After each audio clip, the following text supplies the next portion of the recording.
Slavă lui Dumnezeu stă în ascunderea lucrurilor, iar slavă împăraților stă în cercetarea lucrurilor. Proverbele 25, versetul 2. Înainte să continui azi și să mergem în cartea Genezei, să vedem o minciună din grădina Edenei care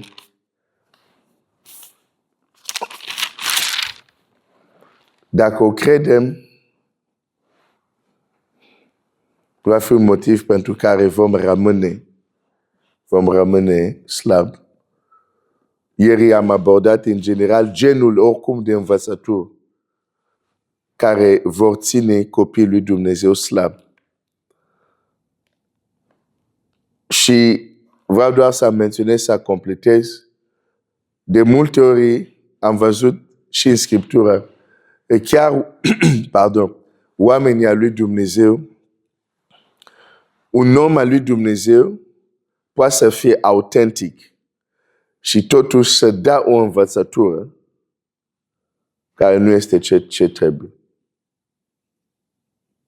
Adică e cu adevărat ales de Dumnezeu, dar într-o anumită împrejurare, din cauza limitării umane, dacă vrei, percepte ceva greșit și atunci transmite ce a perceput greșit. Nu că este rău. Deci, aici trebuie să deosebești, hai să zic așa, învățător fals sau proroci fals, care ei știu foarte bine în ce câmp aparțin. Ei știu că sunt în întuneric al diavolului, dar vor să rătăcească mulțimea. Asta este o categorie. Și bineînțeles au și învățători greșite. Dar e o categorie de oameni care nu sunt ai diavolului, dar care abordarea lor în anumite subiecte, aspecte, este greșită. Da? Deci nu trebuie amestecat. De exemplu, ucenici au văzut mulțimea în pustie. Abordarea lor a fost, trebuie să le trimitem să cumpere pâini. Asta a fost abordarea lor. Domnul Iisus a zis, nu, dați-le voi de mâncare. Domnul Iisus a avut o altă abordare, n-a fost de acord cu abordarea lor. Sau ucenici văd că Domnul Iisus nu este bine primit. Doi zic, vrei să poruncim să se coboare foc din cer?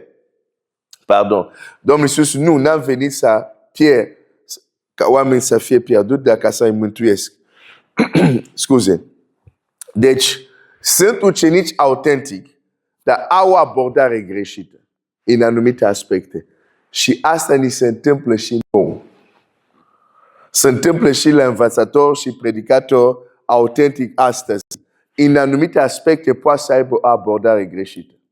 Deci, deși învățătorul despre care vorbeam ieri, care promovează că, nu știu, puterea nu este importantă, poate să fie dat și de cineva care, un învățător care este chiar al lui Hristos. Dar în acest aspect are o abordare greșită.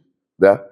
Nu zic că înseamnă că toți care vorbesc despre așa sunt greșiți. Nu asta este. Nu neapărat că ei sunt greșiți. Ei poate să fie ai Domnului. De fapt, mulți sunt ai Domnului. Că unii chiar recunosc. Știu că sunt al lui Dumnezeu. Știu că sunt slujitori autentici. Dar, în acest aspect, abordarea lor este greșită. Ok, hai să-ți mai dau un exemplu. Moise era autentic de la Dumnezeu. Dar abordarea lui, Moise, legat de tăierea împrejur, faptul că a mânat-o, a fost greșit. Și Dumnezeu era să-l omoare.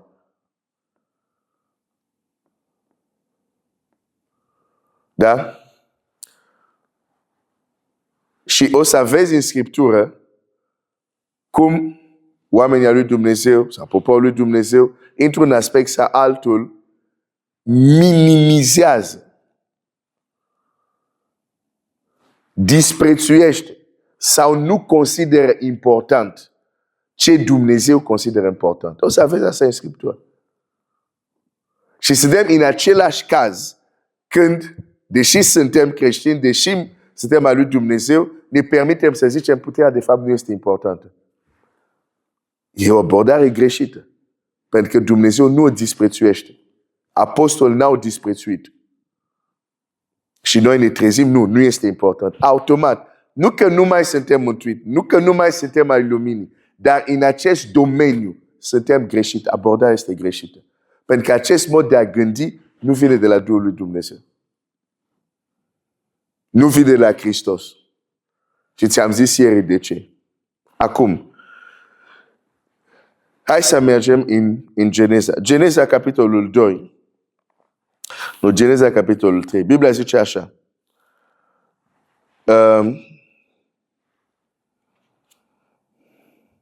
La versetul 4.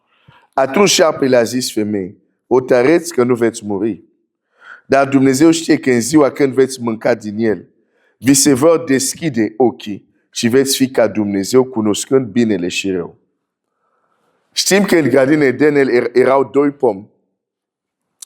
La mijlocul, doi pomi deosebit. Erau mai multe pomi în grădina, da?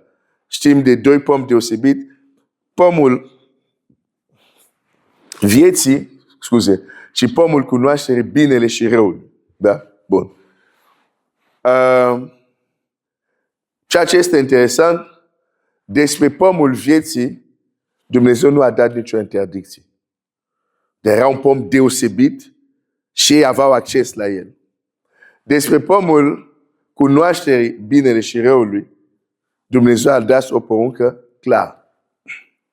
Dar vine șoapta și minciuna celui rău și le spune, nu veți muri. Și aș vrea să fii atent. Le zice, dacă o să mâncați acest pom al cunoașterii, binele și răului, veți fi ca.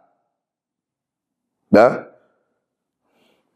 Dacă veți mânca din el, vi se vor deschide ochii și veți fi ca Dumnezeu, cunoscând binele și răul lui. Mențiunea grădinei Edenei aș vrea să duc la un alt nivel. Care nu contrazice, să zic, nivelul clasic. Celălalt nivel a minciunii care este aici este următoarea. Că informația, cunoașterea, te poate ajuta să fii metamorfozat. Ok. Minciuna grădinei Edenului, și o să explic, este că doar cu cunoașterea este de ajuns să devii, veți fi ca Dumnezeu, să devii ceea ce nu ești. Să spun asta mai simplu, minciuna este următoarea, că doar informația ți este de ajuns pentru transformare. Și asta este o minciună. Ai. Ok, ai deja să-ți demonstrez asta direct în Evanghelie. Deși aș putea să mă duc să iau mai multe exemple, dar timpul e deja înaintat. Mă duc direct în Evanghelie.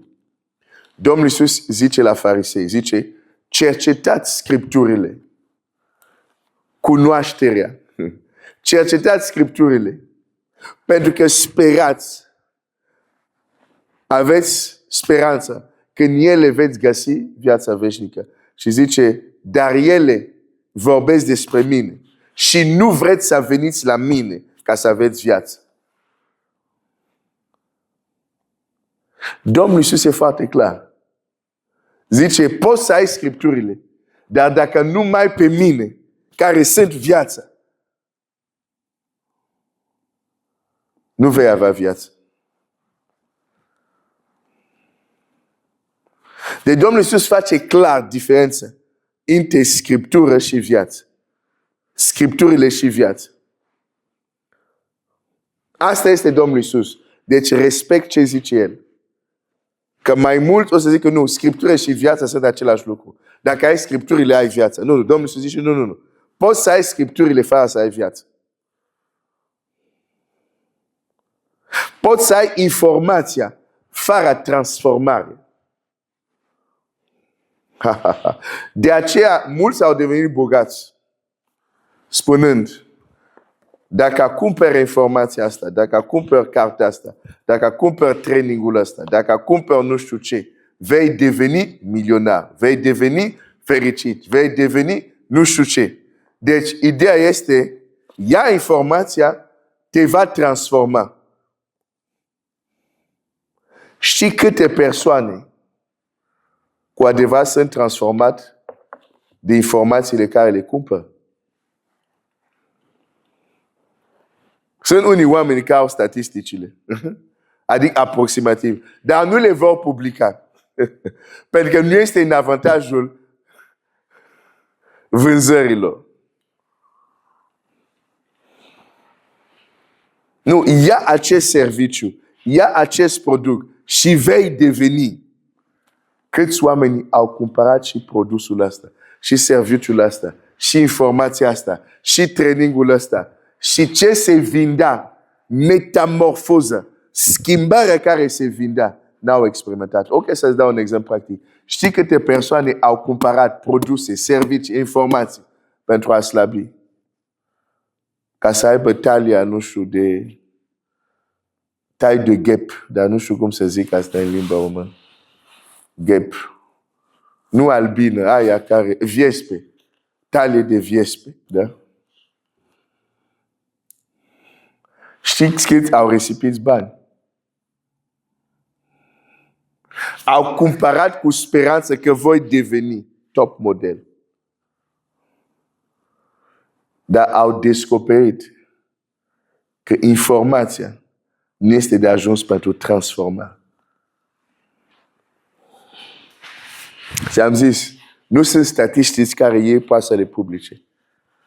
Pentru vânzare, trebuie să ia acele câteva cazuri care au sponsorizat ca chiar să se întâmplă o schimbare. Da? Și asta apare în poze, în testimonii. Și... Sper că înțelegi ce vreau să zic. Informația joacă un rol în transformare. Dar doar informația. Sper să mă fac înțeles. Doar informația. De aceea, de exemplu, dacă ai mulți cărți creștine, hai să termin cu acest exemplu, și ești onest cu tine însuți. Eu, de exemplu, am câteva. Aș vrea să am o mare bibliotecă, dar nu este mare. Am câteva. Dar pot să-ți mărturisesc. Nu trăiesc ce am citit în cărțile respective. Trăiesc doar o parte. Mai e mult din ce se află în cărțile respective care nu trăiesc încă. Ce înseamnă asta? Dar le-am citit.